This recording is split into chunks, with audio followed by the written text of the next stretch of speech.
সাবেক মন্ত্রী লতিফ সিদ্দিকীর জামিন, এটা ভালো সিদ্ধান্ত।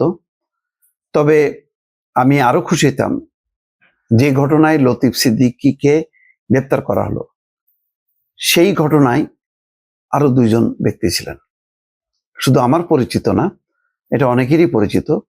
একজন হচ্ছেন সাবেক সচিব আবু আলম মোহাম্মদ শহীদ খান, আরেকজন হচ্ছেন মঞ্জুরুল আলম পান্না, সাংবাদিক।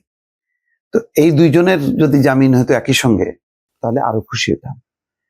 এখানে বলা হচ্ছে বৃহস্পতিবার বিচারপতি এস.এম. আব্দুল মবিন এবং বিচারপতি সগির হোসেনের হাইকোর্ট বেঞ্চ তার জামিন মঞ্জুর করে আদেশ দেন। এই আদেশের ফলে লতিফ সিদ্দিকীর কারা মুক্তিতে বাধা নেই বলে জানিয়েছেন আইনজীবী জেডাই খান পান্না। ওই যে ৭১ মঞ্চ, জেডাই খান পান্নারই আসলে এই প্রতিষ্ঠান।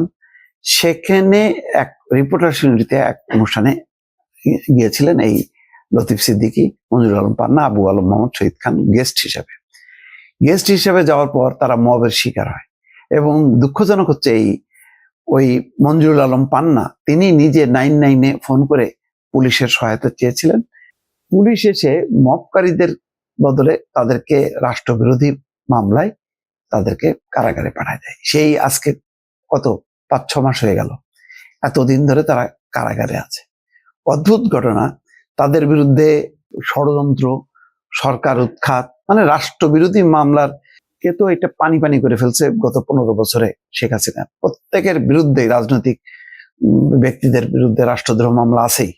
তো এই আমলেও দেখা গেল সেই লতিফ সিদ্দিকী, যার সাথে আওয়ামী লীগের বহু আগে সম্পর্ক ছিন্ন হয়েছে, কিন্তু ওই যে স্বাধীনতা মুক্তিযুদ্ধের কথা বলা মানেই হচ্ছে এখন আওয়ামী লীগ, এটা ধরে নিয়েই তাদেরকে টার্গেট করা হলো। এখন কারা নেপথ্যে জড়িত ছিল এটা সবাই জানেন, আমি আর এই বিষয়ে কথা বলতে চাই না।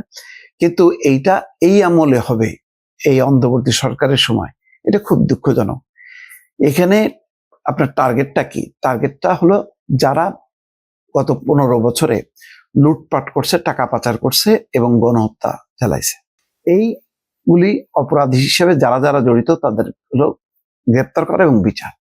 কিন্তু এর কোনোটার সাথে কি এই লতিফ সিদ্দিকী বা মঞ্জুরুল আলম পান্না, আবু আলম মোহাম্মদ শহীদ খান বা মানে আরো যারা যারা গেছেন, আমি প্রত্যেককে চিনি না, তারা কি জড়িত যদি না হয়ে থাকে, তাহলে তাদেরকে এই রাষ্ট্রবিরোধী মামলায় কেন, এই ধরনের একটা ফেক মামলায় তাদেরকে আটক করে এই লম্বা সময় ধরে তাদেরকে কারাগারে ঢুকায় রাখা হলো?